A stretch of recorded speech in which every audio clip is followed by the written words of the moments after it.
अस्सलाम वालेकुम, नमस्कार, सत श्री अकाल एंड गुड इवनिंग। मैं हूं अर्ज़ू काज़मी और आप देख रहे हैं पॉइंट ऑफ व्यू।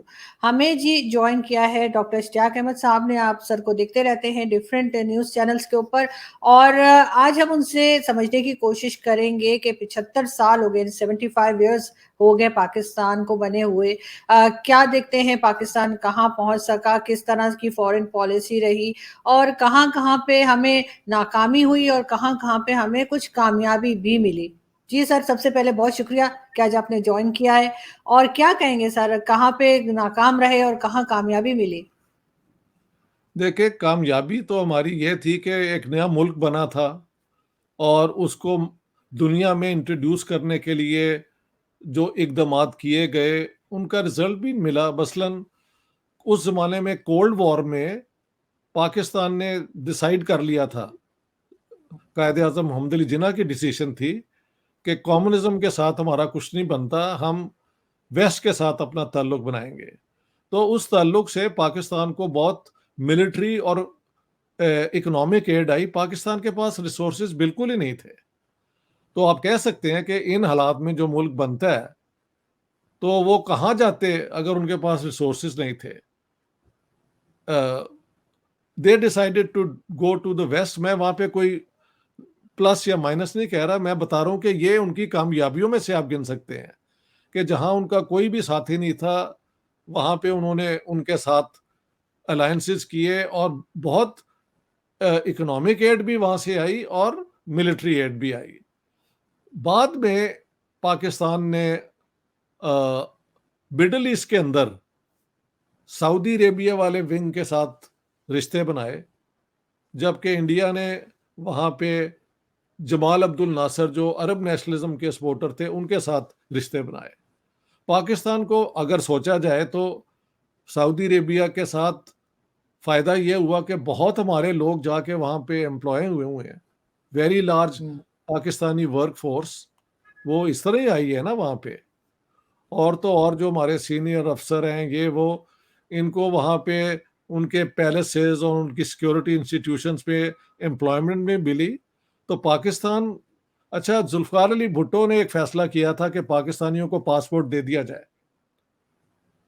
आसानी से जब पासपोर्ट मिला तो कई पाकिस्तानी अब लाखों की तादाद में सारी दुनिया में फैल गए, जहाँ से बहुत ज़्यादा हमें वो फॉरेन एक्सचेंज आता है। तो ये पाकिस्तान की आप कामयाबियाँ कह सकते हैं, क्योंकि और क्या कहा जाए, जो हमारी नाकामी है या जो हमारी गलती है, वो ये कि हमने अमेरिका से दोस्ती करते हुए अपने नेशनल इंटरेस्ट को नहीं देखा। यही सोचा है कि बस मिलिट्री एड, इकोनॉमिक एड और हम उसको इस्तेमाल कर लेंगे। ऐसे हुआ नहीं। 65 वॉर में अमेरिका ने एम्बार्गो लगा दिया था पाकिस्तान पे कि नो मोर स्पेयर पार्ट्स, नो मोर वेपन्स। और भुट्टो साहब ने बड़ी प्रोटेस्ट की थी कि हम तो आपके एलाई हैं और इंडिया नहीं है। लेकिन ये बात गलत थी। चाइना वॉर के बाद अमेरिका बिल्कुल इंडिया को प्रमोट कर रहा था कि दोबारा चाइना हमला ना कर दे। तो भुट्टो साहब को ये क्यों समझ नहीं आई कि पाकिस्तान के लिए वो इंडिया को कभी नहीं छोड़ेंगे। बल्कि अगर आप पीछे जाएं तो अमेरिकन पॉलिसी 47 में यही थी कि America is the India is the major player in South Asia.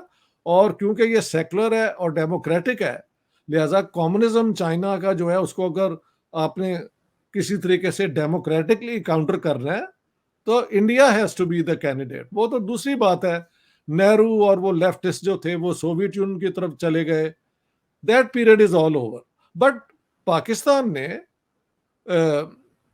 जंग के अंदर अमेरिकन हथियार इंडिया के खिलाफ जब इस्तेमाल किए तो एम्बार्गो इसलिए लगा कि अमेरिका ने उसने वो वेपन दिए थे रूस के हमले को के खिलाफ पाकिस्तान को डिफेंड करने के लिए, हिंदुस्तान के ऊपर हमला करने के लिए नहीं थे दिए, कश्मीर के जिहाद के लिए नहीं थे दिए।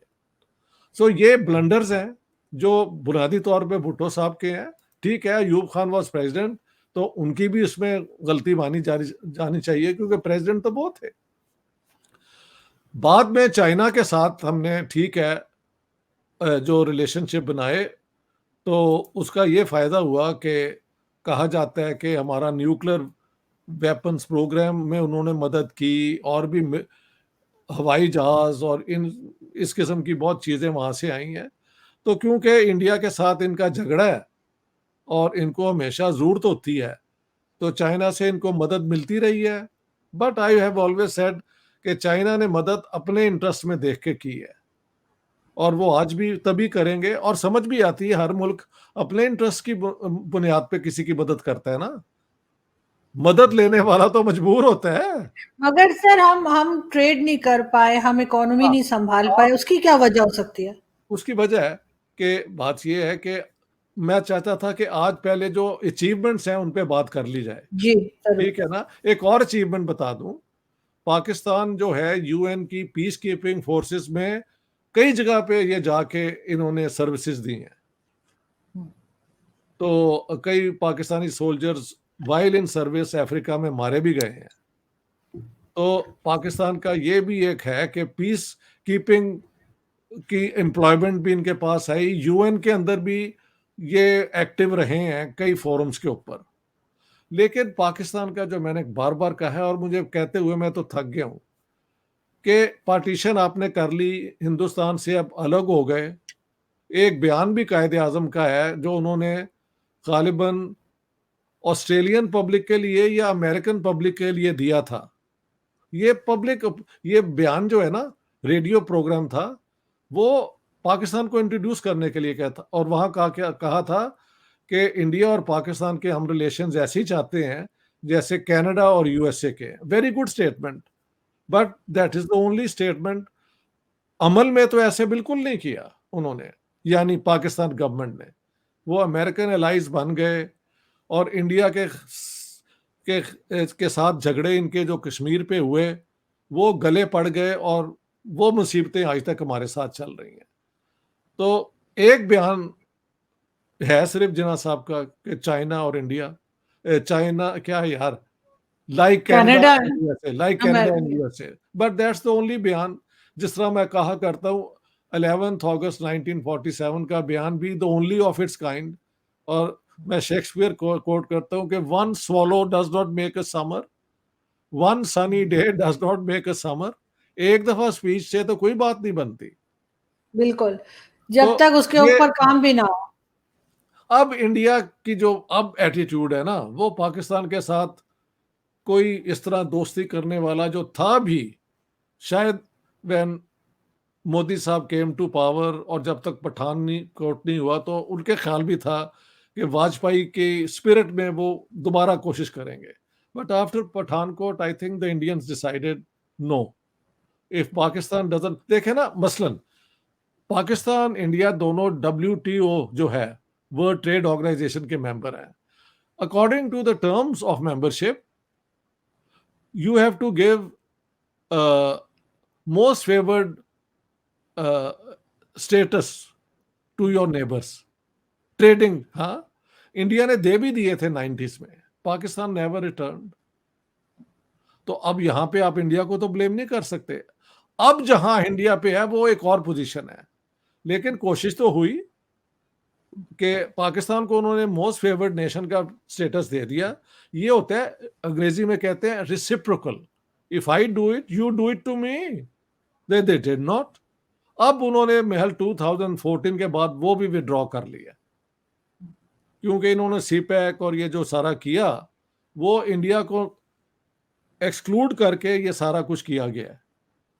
मैंने एक दफा ये फ्लैटिस के अंदर कुछ रशियन आए हुए थे एम्बेसडर, तो पाकिस्तानी जनरल भी थे, मुझे किसी तरीके से उन्होंने बुला लिया गवर्नमेंट कॉलेज से। मैं सारों की तकरीरें सुनता रहा, और वहां पे जो आर्गुमेंट पाकिस्तान की तरफ से दी जा रही थी कि दो मुल्क जो हैं वो हमारे लिए प्रॉब्लम है, एक इंडिया एंड एक इजराइल एंड अमेरिका, हाँ सॉरी, ये तीन।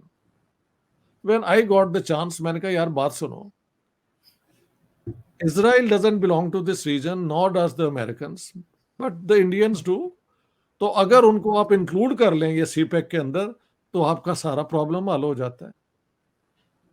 वो जनरल साहब भी घबरा गए वहां पे। उन्होंने कहा यार ये प्रोफेसर को हमने कहां से बुला लिया है, लेकिन हक की बात तो मैंने ये की थी।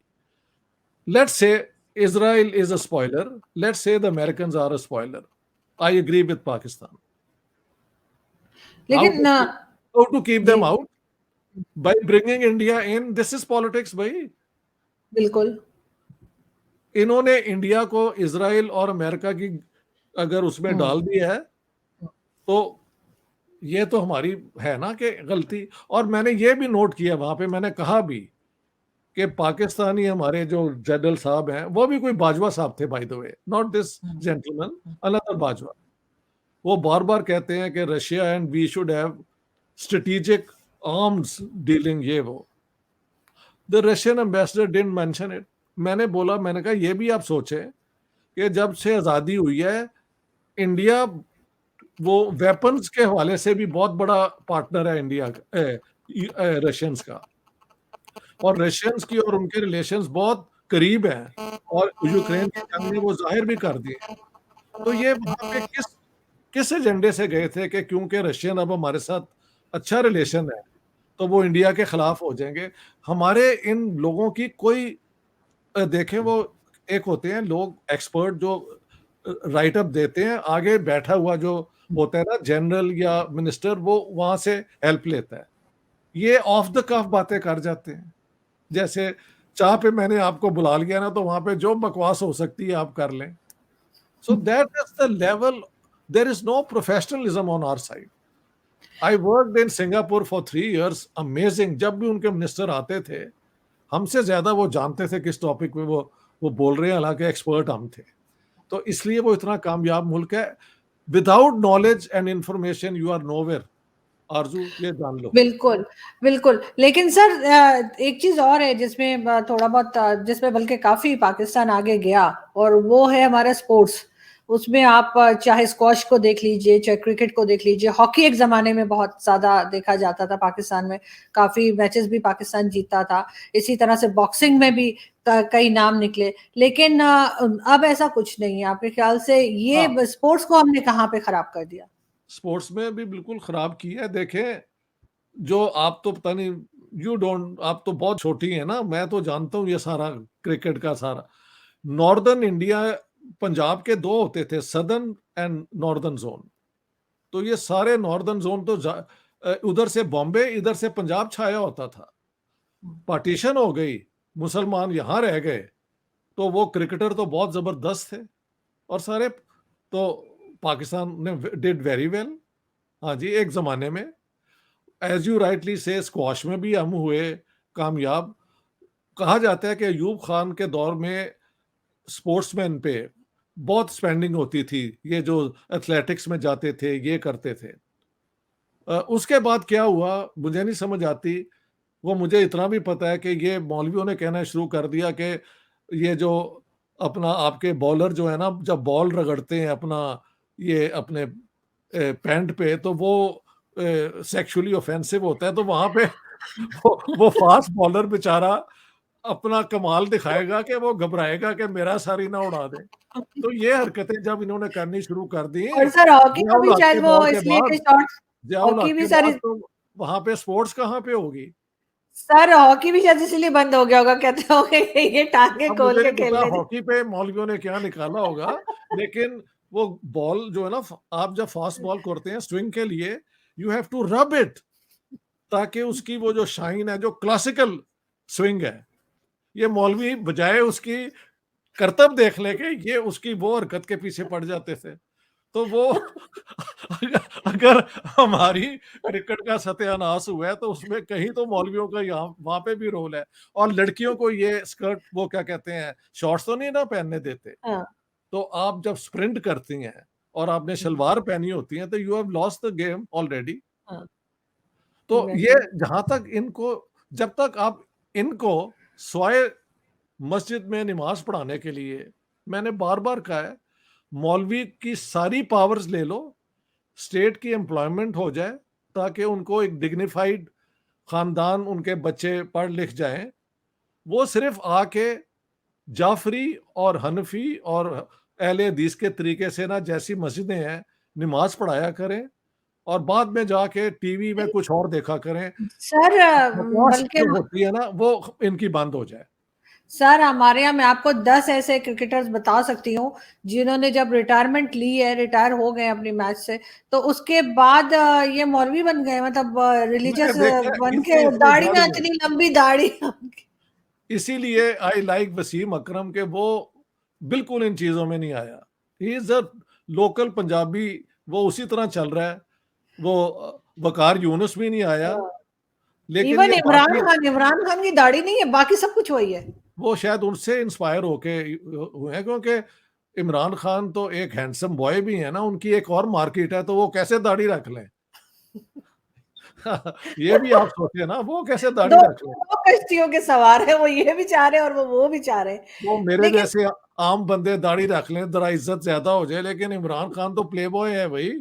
वो दाढ़ी रख के अपना मार्केट क्यों डाउन करेगा। आम क्रिकेटर तो कर लेते हैं ना, ताकि जरा लगे कि भी बड़े ये पारसा हो गए हैं। हाँ, I mean these are strange things happening. लेकिन सर वो जो है, हमने बहरहाल अपने स्पोर्ट्स का बहुत बुरा हाल कर दिया, जो कि पहले बहुत अच्छा हुआ करता था, बहुत अच्छा होता बॉक्सिंग में था। भी पाकिस्तान का नाम था। हमारे इलाके के लोग बेटर फेड थे, कद काठ भी इनका बेहतर था, ये फैक्ट है इस इलाके के। तो इन्होंने जब ये सारी चीजें इस्लामिक प्योरिटनिज्म के जरिए की हैं, तो वो सारी चीजें रुक जाती हैं ना, क्योंकि इस्लाम के अंदर कोई गेम्स का तो चांस है ही नहीं। बताओ कौन सी गेम ये खेलते हैं, मुझे तो नहीं कोई पता। मुर्गे कैमल लड़ाते हैं सर, मुर्गे लड़ाने वाली। कैमल्स के ऊपर एक रेस होती है, वो सुना है, वो भी बड़ी छोटे छोटे बच्चों को इस्तेमाल किया जाता है ये वो। हम्म। वरना वहां से तो कोई ट्रेडिशन आई नहीं ना जिसको ये अपना लें। इन्होंने क्रिकेट में भी वो पता नहीं कहा कि ये इस्लाम के खिलाफ है, पता नहीं, हर चीज तो इस्लाम के खिलाफ है। वो तो सर अरब, क्या मतलब, अरब कंट्रीज में होती है ना, उसके लिए तो सुना गया था कि यहाँ से बच्चे स्मगल होके वहां बेच दिए जाते हैं, तो वो कैमल पे बांध के उसको एग्जैक्टली। दौड़ाते हैं, और जब बच्चा चीखता है तो कैमल और भागता है इस्लाम तो। Islam is fine as a personal हाँ। Faith, as a personal ethic, as a personal identity, ये मानना चाहिए। मगर पॉलिटिक्स में ले आओ तो वो बिकेगा मार्केट में, जिस तरह हर पॉलिटिकल चीज बिकती है बस। इनको ये समझ नहीं आनी, और हम प्रोग्राम करते करते मैं तो खत्म हो जाऊंगा, आप अभी पता नहीं क्या क्या हासिल करेंगी। इनको अकल नहीं आनी। लेकिन सर हमारे यहाँ फिल्म इंडस्ट्री की भी अगर हम बात करें, पाकिस्तान बनने के बाद फिल्म इंडस्ट्री जो थी वो काफी चली है, ब्लैक एंड व्हाइट चलिए, मूवीज जो आया बिल्कुल सही करती है। थी, म्यूजिक बहुत अच्छा हुआ करता था, कई चीजें ऐसी होती थी जो लोग पसंद करते थे। उसके बाद हमने उसका भी मतलब डब्बा गोल कर दिया ना, मतलब फिल्में बनती थी, बनना ही बंद हो गई थी एक जमाने आप में। ये देखें, वो फिल्में बहुत अच्छी बनती थी, और बहुत बहुत कमाल की पाकिस्तान में फिल्में बनी हैं। लेकिन जब जियाउल हक और जमात इस्लामी का असर हुआ ना, आपको पता है मौलाना मौदूदी की एक रूलिंग है, उनकी 4 जिल्दों में एक किताब है, मसाइल व वसाइल, इस किस्म का कुछ है, रसाइल और मसाइल। उसमें एक मसला है कि सिनेमाटोग्राफी क्या इस्लाम के खिलाफ है या नहीं, यानी जो फिल्म जी बनाना जी। है। वहां पे उनकी रूलिंग सुन ले। उन्होंने कहा है कि पिक्चर बनाना जो है ना, ड्राइंग आपकी मेरी, वो इस्लाम में ममनू है। लेकिन जब आप पिक्चर ये सिनेमा की ले रहे होते हैं, तो वहां पे तो इमेज होता है, तो क्योंकि शीशे में देखना हराम नहीं है, लिहाजा जो फेंक रहे होते हैं वो तो इमेज होता है ना स्क्रीन पे। इसलिए cinematography is all right, provided कि जो भी आप प्लेस करें या कुछ करें, उसमें अगर कोई लड़की का रोल हो, तो मर्द जो है वो अपना चेहरा चूरा बदल के, तो वो खुदा की कसम, मेरे पास वो किताब है, मैंने अपनी वो क्या कहते हैं, वो क्या कहते हैं यार, डॉक्टर थीसिस में कोट किया हुआ है वो पूरा, कि मर्द जो है वो सुर्खी लगा के, पाउडर लगा के, तो वो लड़कियों का रोल करें। लेकिन ये कहा गया कि कोशिश करें कि ऐसी प्लेज हों जिसमें औरतों की जरूरत ही ना हो। तो अब आप बताएं वहां पे कहाँ पनपेगी वो क्रिएटिविटी और आर्टिस्टिक रोमांस और ये और वो। ये तो सत्यानाश खुद कर रहे हैं। मे भी हो सकता है सर, यही यही वजह है कि मौलवी जो हमारे के अक्सर मदरसों में लड़कों के साथ पकड़े जाते हैं, उसकी शायद हो सकता है वो ये रीजन ये वजह हो। है कि कोई और तरीका तो है नहीं। अगर देखना, मुझे हंसी की भी, स्माइल भी नहीं मैं कर सकता, मैं ऊंचा हंस नहीं सकता, मैं किसी से मजाक नहीं कर सकता, हर चीज ममनून है। तो कहीं तो मेरी ये वो अग्रेशन और एनर्जी निकलनी है, तो ईज़ीएस्ट वही है जो बेचारे अपना ये मदरसों में गरीबों के बच्चे होते हैं। लेकिन सर बड़ी खूबसूरत फ़िल्में बना करती थी, बड़ा अच्छा मुझे म्यूज़िक अच्छी होता तरह था। याद है, आई एम विटनेस और टू इट, मैंने तो देखी हुई है। अभी भी अब नहीं सर, अभी भी मतलब आपको मिल जाती हैं, आप हाँ, यूट्यूब कभी-कभी, पर और टीवी कभी-कभी। पर आ जाती हैं। और यूट्यूब पर खैर मैं तो अक्सर देख लेती हूँ, वहीद मुराद साहब के और हाँ, बिल्कुल, मेहदी हसन साहब बिल्कुल। के गाने बहुत अच्छे हुआ करते थे, और कई बेशक, दूसरे नाम। लाहौर से फ़िल्म इंडस्ट्री जो गढ़ था, वो हुँ, कराची चला गया, वहाँ बेहतर पिक्चर बन रही है। यहाँ पे वही पंजाबी रौला, बोला जट और ये हा, हू, नारे, ये उस किस्म की बकवास बनाते रहते हैं। और वो गाने भी अजीब, वैसे ये गाना जो बना था, ये उसके दौर में बना था ज़ियाउल हक के, आजा हुँ। सीने नाल लग जा ठा करके। अब इस्लाम के अंदर इसकी इजाज़त है। हाँ, फ़िल्मी गाना है, आजा सीने नाल लग जा ठा करके। भई आप एक तरफ इस्लाम सिखा रहे हैं हमें, तो गाने इस अच्छा। किस्म के बेहुदा उसमें गाए जा रहे हैं। ये क्या हो रहा है? जब जब पाकिस्तान की फ़िल्म इंडस्ट्री का अच्छा दौर था, तो इस किस्म की नॉनसेंस गाने नहीं थे। ख्वाजा खुर्शीद अनवर, मास्टर इनायत हुसैन और रशीद अत्रे, और मैं कितने नाम लूँ, बड़े-बड़े म्यूज़िक डायरेक्टर राग रागनियों पे उन्होंने बनाए हैं। लेकिन अगर गाना ये आपको देंगे तो किस राग में वो फिट होगा? आप मुझे बताओ ना। मतलब वो कहना चाहिए, वो जो शायरी करते हो, जो लिखते हैं गाने, उनका भी क्या स्टैंडर्ड हो गया है। फैज़ साहब लिखते थे, अहमद राही लिखते थे, अ, तुफ़ैल होशियारपुरी लिखते थे, वो क्या काज़मी उनका नाम था, वो लिखते थे, और तनवीर नकवी लिखते थे, और बहुत सुथरा लिखते थे। और तो और हबीब जालिब ने भी कुछ गाने लिखे हैं। तो किसी से कम तो नहीं थे, कतील क्योंकि शिफ़ाई उर्दू साहब जो बहुत है ना, अच्छा लिखते थे सर, जो कतील शिफ़ाई पोए साहब। पोएट्री तो इंडिया के अंदर भी मुसलमानों के हाथ में रही है फ़िल्मों के। तो पाकिस्तान के गाने बड़े-बड़े ज़बरदस्त हुए हैं और पोएट्री भी हुई है। लेकिन जहाँ आप इस किस्म के गाना किसी को कहें जी इस सीन पे बना दें, तो वहाँ पे क्या होगा? "आ सीने ना लग जा ठा करके।" ये गाना पाकिस्तानी है। नहीं, बिल्कुल, लेकिन सर ज़ाहिर है वो पता लग रहा है कि क्या क्वालिटी है उस गाने की। लेकिन ख़ैर हमारे यहाँ बहुत से रहे, जिसमें मेरे फ़ेवरेट कतील शिफ़ाई साहब हैं, जिनके गाने कई कतील बार शिफ़ाई जो है। साहब, आई एम सो सॉरी, मैं जी। उनका नाम लेना भूल गया। ये कब नाम या तो लेने नहीं चाहिए, जब लेने हो तो पहले लिस्ट बना लेनी चाहिए। कतील शिफ़ाई फ़हरिस्त में ऊपर होने चाहिए बड़े हुँ, राइटर्स में। Tanveer Naqvi, Qateel Shifai the most prolific, उसके बाद बाकी आते हैं। ये 2 बिल्कुल, बड़े नाम हैं।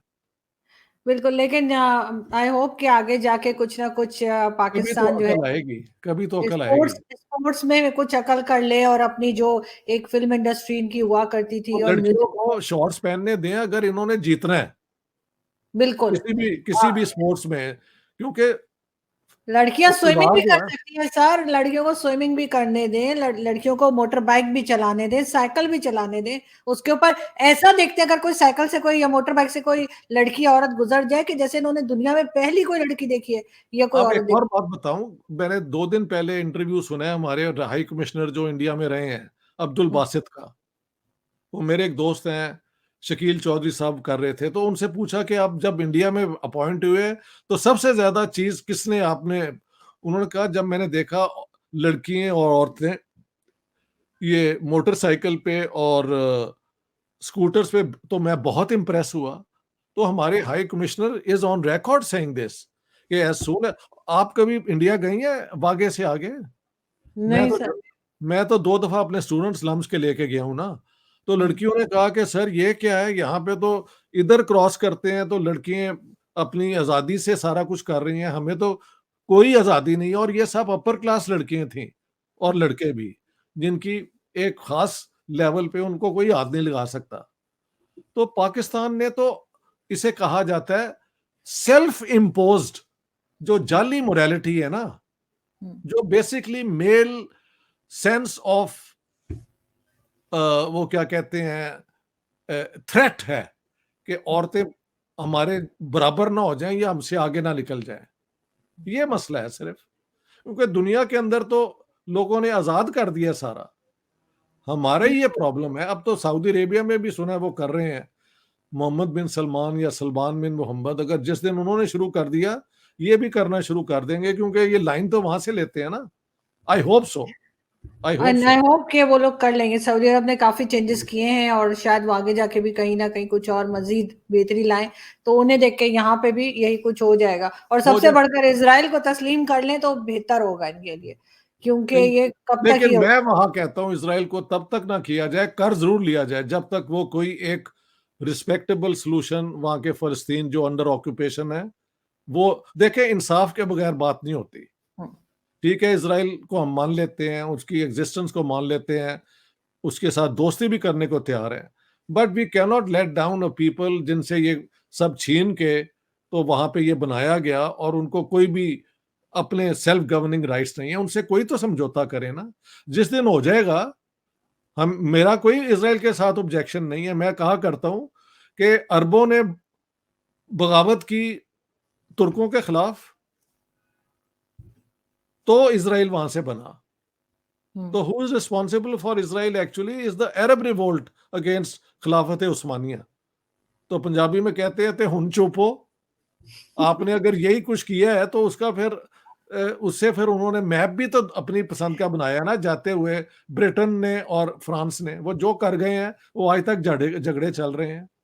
लेकिन सर ताली एक हाथ से नहीं बजती, तो मेरे ख्याल है सारा ब्लेम सिर्फ इसराइल को दे देना ठीक नहीं होगा। जी, और मैं तो नहीं दे रहा, मैं हाँ। तो कह रहा हूं कि अगर वो ये कर लें तो बात खत्म हो जाती है। हम तो हाँ। उसको मानने को तैयार हैं, उसकी एग्जिस्टेंस को मानने को तैयार हैं, उससे दोस्ती करने को तैयार हैं, but there is a people who have been wronged, hmm. And those who have been wrong deserve some compensation, some dignity and respect.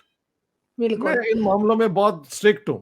I can not नहीं, लेट बिल्कुल डाउन। होना चाहिए और अमन होना चाहिए हर जगह पे, मैं इसराइल तो के यही जिस चाहती दिन हूँ। इसराइल का और अरबों का अमल हो जाएगा, ये सारा इलाका भी और डेवलप करेगा। और बिल्कुल। ईरान में भी मौलवियों की हुकूमत पता नहीं कब तक चलेगी। उनका क्या प्रॉब्लम है इसराइल के साथ यार, मुझे नहीं समझ आती। मुझे नहीं नहीं, समझ मेरे आती। ख्याल से मौलवियों के लिए एक ही तरीका है जो कमाल अतातुर्क ने किया था, वही और था। वही वही अप्लाई करना चाहिए। मैं तो अतातुर्क को रसूलुल्लाह के बाद सबसे बड़ा रिफॉर्मर समझता हूँ। सच्ची बात बहुत है। जबरदस्त काम किया था और मैं बड़ी फैन हो गई हूँ जब से मुझे पता चला कि कमाल अतातुर्क ने ये नहीं किया था तो कि मैं सारे तो वहां मौलवी जमा जाता करके। रहता हूँ, क्योंकि मेरी वाइफ टर्क है ना, तो मैं तो उनका दामाद हूँ, तो मैं जब जाता हूँ आई नो दैट। हाँ, हाँ, हाँ। नहीं, बहुत जबरदस्त बात अतातुर्क, की थी उन्होंने। अतातुर्क। बूढ़ी बूढ़ी हाँ। औरतों ने मुझे कहा ऐसे कि हम्म। अतातुर्क ने हमें आजाद किया है, यहाँ पे तो हाँ। हमें बिल्कुल कोई स्टेटस ही नहीं था। यहाँ पे और पाकिस्तान में, अफगानिस्तान में भी मेरे ख्याल है कुछ इसी किस्म का करना चाहिए, जितने टीटीपी और ये सब अमानुल्लाह है इनको जमा जो करके अच्छा भेजो। किंग अमानुल्लाह ने किया भी था, सारा कुछ शुरू कर दिया था 1929 में। उस जमाने में बरतानिया ने दो, एक मौलवी थे मुल्ला शोर बाजार, और एक बैंडेड था हम्म। बच्चा सक्का, उनके जरिए अमानुल्लाह की हुकूमत उल्टवा दी। क्योंकि Amanullah was impressed by Turkey and by the Soviet इनकलाब जो हुआ था, तो वो अपने मुआशरे को मॉडर्नाइज करना चाहता था। उस जमाने में ब्रिटिश पॉलिसी वाज कि नहीं, इन दोनों को हमने रोकना है। तो ये भी एक ट्रेजेडी, आज उसका भी जिक्र हो गया है इस मेरे से तुम सब कुछ जो मेरे पास है ना वो मुझसे कर लो ताकि ये शेयर हो जाए। बातों बिल्कुल, में से होना बात भी यही निकलती है। चाहिए, होना चाहिए, बातों में बिल्कुल से सर। बात निकलती है। हाँ जी। बिल्कुल ठीक कह रहे हैं आप। इसलिए कि बहुत से लोग ऐसे हैं जो इस तरह की हमारी जो वीडियोस होती हैं, दूसरे जो लोग बना रहे हैं वीडियोस, उनके जरिए और आपकी बातें सुनकर और दूसरों की बातें सुन के बहुत कुछ सीख रहे हैं, और जाहिर है अपने आप को अपडेट कर रहे हैं हिस्ट्री के हिसाब से। बहुत शुक्रिया सर कि आज आपने ज्वाइन किया। थैंक यू बड़ी सो मच। मेहरबानी। थैंक यू सो बहुत मच। शुक्रिया, बहुत शुक्रिया सर।